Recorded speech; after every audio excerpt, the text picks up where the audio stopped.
Isabelle Jobbasi, bonjour. Bonjour Thibault. Vous êtes directrice des études économiques au Crédit Agricole et on va parler du commerce mondial. Je vais vous faire commenter un chiffre pour commencer. L'OMC qui table sur une accélération du commerce mondial en 2017 entre 1,8 et 3,6% contre 1,3 l'année dernière. Alors comment interpréter ce point ? Eh bien, je dirais que en fait, c'est assez simple. L'accélération du commerce mondial va aujourd'hui de pair avec un redressement espéré de la croissance mondiale. On a vu toutes les grandes institutions aujourd'hui rehausser plutôt leurs prévisions de croissance sur 2017. Et il est normal qu'effectivement, le commerce mondial en profite. En même temps, je dirais que en fait, ce commerce mondial joue moins aujourd'hui un rôle de traction, c'est-à-dire qu'il ne tire plus la croissance. Il ne fait aujourd'hui qu'épouser ce cycle d'activité qui s'est un peu ralenti, bien évidemment, suite à la crise, et qui est aussi aujourd'hui moins intensif en échange, mais je crois qu'on va en reparler. Absolument. Est-ce qu'on peut s'attendre à des rythmes similaires à ceux que l'on a connus avant la crise de 2008-2009 ? Alors, probablement pas de retrouver les niveaux très dynamiques de croissance du commerce mondial qu'on avait avant en crise. Déjà parce qu'on a eu un déficit un peu chronique de demande qui a pesé sur le commerce mondial. Alors ça, on peut espérer à terme y remédier, mais il y a probablement aussi des facteurs de nature plus structurelle qui vont peser sur ce commerce mondial. Alors lesquels ? Alors, je commencerai peut-être par les chaînes de valeur. Si on regarde bien ce qui s'était passé à la fin des années 90, début des années 2000, en fait, on avait eu une réorganisation des chaînes de valeur au niveau mondial, avec une fragmentation des processus productifs et une multiplication des intervenants le long de la chaîne la chaîne de valeur, la chaîne de production. Et on avait en particulier dans le secteur des nouvelles technologies de l'information et des communications, on avait des effets multiplicateurs qui étaient liés aux échanges de composants et de pièces détachées qui transitaient par plusieurs destinations avant d'être assemblés, d'être réexpédiés vers le consommateur final. Et donc c'est bien ça qui a contribué à l'envolée du commerce mondial. Et bien évidemment, s'essouffle. Voilà, et ça, c'est en train de s'essouffler. Je vous expliquais pourquoi. On pense bien évidemment dans ce cadre-là la Chine. La Chine, main-d'œuvre abondante, très bon marché, pouvoir d'attraction énorme pour les activités d'assemblage. C'est devenu le pays atelier de la planète. Et puis, il faut bien voir aussi que parce qu'on avait cette phase accélérée d'industrialisation dans un certain nombre de pays, notamment la Chine, eh bien, ça a aussi donné lieu à une intensification des échanges de biens d'équipement, de biens d'investissement pour développer ces capacités productives. Donc on a le choc de 2008 et depuis qu'est-ce qui s'est passé ? Eh bien déjà les coûts salariés ont fortement progressé dans ces pays, dans les pays émergents et aussi la Chine, ce qui leur a fait perdre leur avantage comparatif sur un certain nombre d'activités très gourmandes en main-d'œuvre et ce face souvent à des problèmes de qualité ou de conformité des produits. Et puis il y a eu aussi également deux événements majeurs.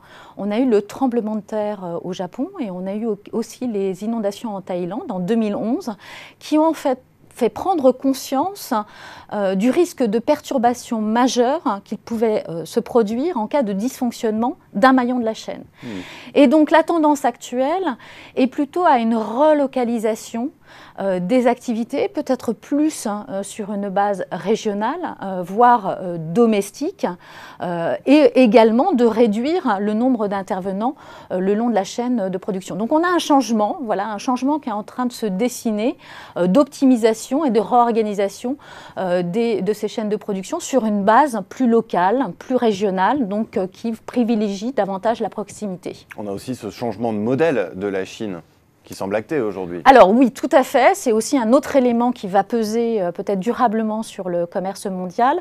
On a deux phénomènes un peu concomitants si on regarde au niveau industriel. En fait, la stratégie d'industrialisation par les exportations de la Chine est aujourd'hui remplacée par une politique de remontée de filière. C'est-à-dire que la Chine, elle veut plus simplement aujourd'hui être un intervenant, seulement un intervenant le long de cette chaîne de production, elle veut être un acteur à part entière. Elle veut produire des biens à plus haute valeur ajoutée sur son territoire à base d'intrants locaux, donc en évitant les importations. Autrement dit, elle veut intégrer toutes les phases de production de l'amont vers l'aval, et autrement dit, elle veut moins être cette plateforme d'échange. Donc ça, c'est sur le volet industriel.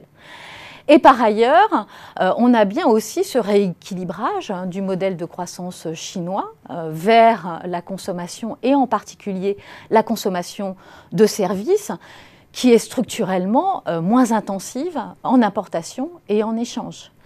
Et donc on a bien donc ce changement de modèle, et je dirais peut-être plus fondamentalement le fait qu'on ait une tertiarisation des économies qui va probablement réduire l'intensité de la croissance en échange de biens. Donc si on considère le poids des services dans les échanges, l'analyse ne change pas fondamentalement. Enfin, on ne verra rien dans les chiffres. Alors, pour le moment, on se dit qu'à terme, on devrait peut-être avoir, entre guillemets, une déglobalisation du côté des échanges de biens. On a vu proximité, etc. Mais à l'inverse, probablement, on va assister ces prochaines années à une internationalisation des échanges de services, sauf les services de proximité, hein, qui par nature ne sont pas exportables ou pas délocalisables. Mais c'est probablement un mouvement de fond qu'on a encore du mal à saisir au niveau des chiffres. Mais j'ajouterais aussi qu'on est dans ce monde un peu post-industriel qui est percuté par cette lame de fond du numérique, et que cette nouvelle économie de services qui émerge, eh bien, ce n'est pas une révolution capitalistique. C'est-à-dire qu'on ne va pas se mettre à construire de grosses usines, à investir dans de lourdes infrastructures, puisque le propre de cette révolution numérique, eh bien, c'est qu'au niveau de la création de valeur, c'est surtout la circulation de nouvelles idées, de concepts originaux, pour renouveler ou enrichir l'expérience client. Donc on fait plutôt référence à du capital, on valorise du capital immatériel, et ce dernier est absent des statistiques du commerce mondial. Donc on voit bien qu'on a fondamentalement un changement de structure de ce commerce mondial, une transformation profonde, moins d'échanges de biens, probablement, et à terme, probablement, une montée en puissance sur les services. Une montée en puissance sur les services. Eh bien, merci beaucoup Isabelle Jobbasi de ce décryptage. Merci. Merci à vous.